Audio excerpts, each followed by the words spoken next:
Hi there, I'm Dr. Lon Schiffbauer, and today I want to make the case that money is fake. It's a fraud, it's a sham, it is an absolute lie that has been perpetrated upon humanity by the economic powers that be. And not only is it a lie, it's a marvelous lie that I desperately want you to believe. Let me show you what I mean.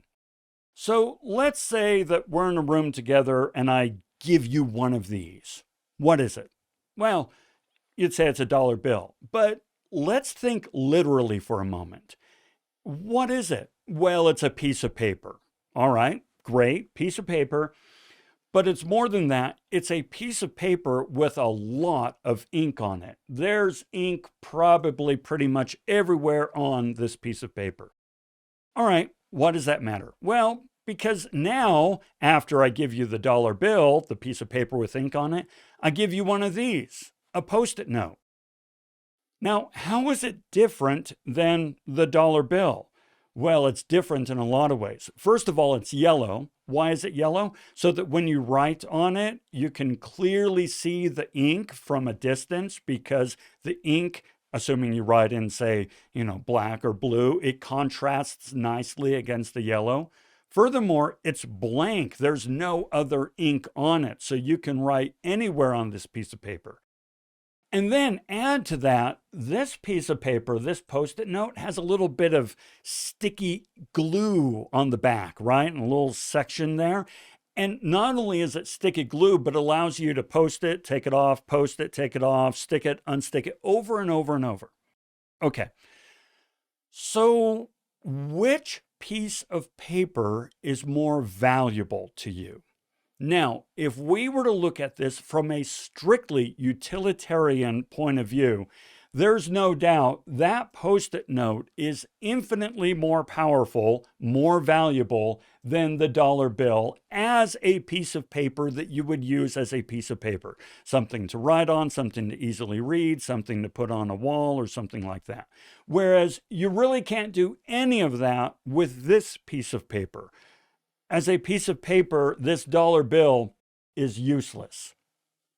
Okay, but the thing is, the dollar bill is not just a piece of paper. It's money.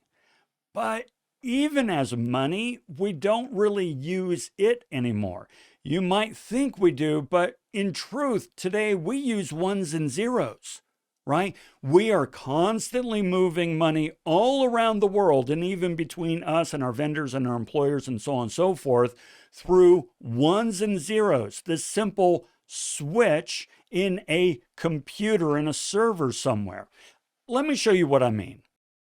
So I work at Salt Lake Community College, and they, of course, have a bank. And in this bank, they have a server. And in the server, they have a whole bunch of switches. Now, what is a switch in a server? Well, it's really just the position of an electron on a molecule.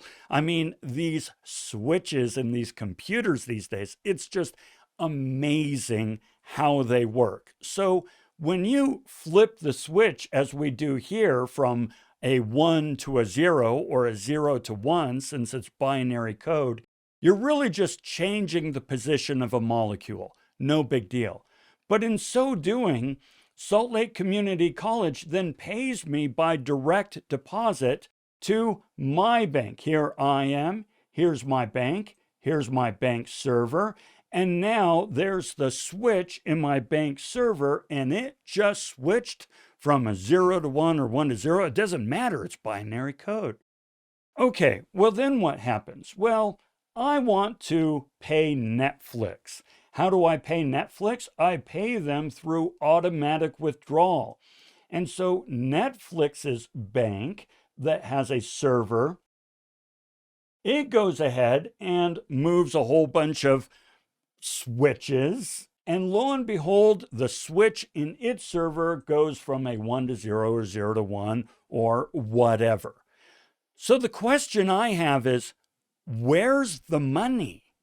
I mean, think about it. We just had a lot of money move from my employer's bank to my bank to Netflix's bank, really through servers and so forth. Where were the dollar bills? There were none. Okay? Money is just an idea, just a concept.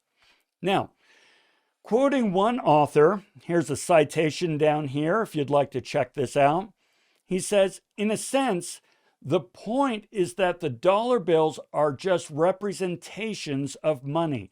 They aren't actually the money itself. The US dollar holds its value because people around the globe agree that it holds its value. The dollar bill is just a piece of paper. It holds value not because of the fact that it's a piece of paper, but because people around the world just agree it does. And in fact, we don't even use the dollar bill anymore, as I just demonstrated. We're sending money around through Venmo and through tapping cards and through direct deposit and automatic withdrawals, and we are just changing the position of molecules and servers in a binary system that allows what to flow? Money, but it's really just an idea. Money is about faith and relationships. It is a form of payment that relies a lot on lots of people using it. If lots and lots of people are using it and we all agree that it holds value, then the fact that we're really just changing the position of electrons and molecules and so on and so forth doesn't matter. So long as we all agree that that has value, we're good, okay? So if I were to define money, I'd say money is a mostly universally accepted abstraction, or symbol if you like, of the idea and perception of value. Okay, let's play with this for a moment. Mostly universally accepted. All right. The dollar bill is mostly universally accepted. I can go to just about any country, not all, of course, but I can go to just about any country and say, hey, I have a dollar bill, and they will recognize the value. But that doesn't mean that they'll accept it, right? Think about this. When was the last time that you got, so if you're here in the United States, maybe you got a Canadian dime in change or something somewhere, and you're looking at this Canadian dime going, oh crap, I just lost a dime, unless you can find somebody to push that off on without them realizing it. Well, now a Canadian dime is the same as an American dime. Well, no, the Canadian dime only has value in Canada. The American dime is what has, value in America. And yet, what changed? It's just a piece of metal, right? And yet our willingness to accept it as currency changes. Okay, nevertheless, money, universally accepted abstraction or symbol, if you like. An abstraction is just a symbol, an idea, okay? So there is no money. The dollar bill just symbolizes money, but if you were to say, okay, show me money, you really can't. You can't show somebody money. You can't show them position of electrons on molecules. You can't show them a dollar bill. These are just abstractions of the idea and perception of value. Now, let's pursue this one, okay? Value itself is subjective. Even the idea of value is an abstraction. All right, so how I perceive value and how you perceive value, they're different, right? Nobody perceives value the same way. Furthermore, the way I perceive value is constantly changing. Something that I saw as valuable this morning, I don't see as valuable this afternoon. So it is always changing, always dynamic, and yet it is always a perception, always a perception. Which means money is an abstraction of an abstraction. Okay, let's wrap our minds around this for a moment. First of all, money itself, the dollar bill, or those positions on molecules and servers and so forth, is an abstraction of this concept of money. And money is a store of value. And value itself is not real. It's a perception, which is an abstraction. Therefore, money is an abstraction of an abstraction. It doesn't get weirder than that, right?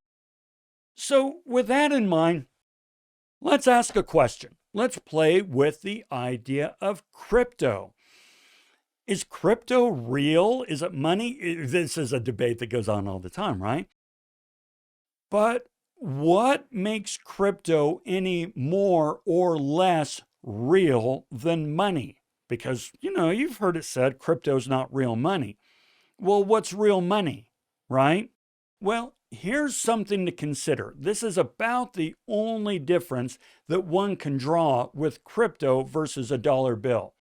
What product or services can you buy and sell with crypto today?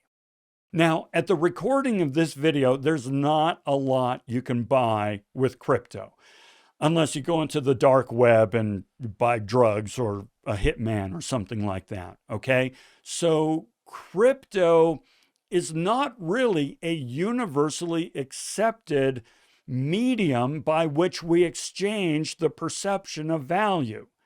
Now, there may be a time that it is, in which case it'd be just fine. But one way to think about it is think about a language. Money is like a language. The more people who use it, the more credible it is as a social mechanism. Today, crypto is like Tolkien's Elvish. Yes, it's a real language, but nobody but a few geeks and nerds, and oh, do I love these geeks and nerds, right? Nobody speaks it. Therefore, it's not really perceived as a credible language when it comes to building and maintaining relationships in our complex society. But that doesn't mean it's not a language, okay? So think about it this way. I'm going to tell you a story. I'd like to tell you a story about this. It's a check. Now, you haven't used a check in ages if you ever have. And anytime you do see somebody writing a check, it's when you're in a checkout line and somebody in front of you who's normally 87 years old starts to write a check and you're like, oh my gosh, no. Well, there was a day, back in my day, the only way you could pay a bill was through a check. There was no direct deposit. There was no sending money. There was no internet. The only way you could pay a bill is by sending a check. Okay. Well, the banks, they're pretty clever in figuring out how to part us from our money. You'd have to buy checks from the bank. Okay? So in order for me to use my money and pay my bills through the bank, I need to buy checks from the bank. Or do I? Well, I was in college at the time and I found some sources that told me that no, you do not need a bank-issued check in order to write a check. In fact, you could write a check on anything. But let's just say a piece of paper. So long as you have your routing number, your account number, your name and address, and paid to the order of, and the dollars, and your signature, so long as you had all that on a piece of paper, it's a valid check. Well, all right. So I went off and I handmade a bunch of checks. And then I wrote them all out to the various utilities and so on and so forth that I owed money to, my rent and all that. And I sent them all off. Well, very interesting. There are two types of people. Or I should say, two results that came about from this experiment. Some of the folks that I sent the check to cashed it. I said, fine. They accepted the check, they stamped it, they sent it to their bank, the bank cashed it, because it is perfectly legal tender. Okay? I want to stress that. Even though the check was handmade, it is still recognized as perfectly legal tender. All right. But not everybody accepted it. Some folks got rather cross with me. They called me in, they gave me late fees and so forth, And even when I went in and I pulled up the bank references that said this was legal tender, I could write a check in this fashion, they still would not accept it. So wrap your mind around that for a moment. The fact that this was a legal form of payment did not matter to them. If they did not recognize it as money and they did not have faith in it as money, they would not accept it as money. So you see, money is really just a construct of our minds. It is an idea founded in faith. And one day, maybe crypto will be accepted. But until then, people are going to look at it and go, no, that's not real. Okay? So there you go. I hope you had some fun with these ideas. I don't know. I find them fascinating. And thanks a lot for joining me. And until we talk again, have a fantastic day.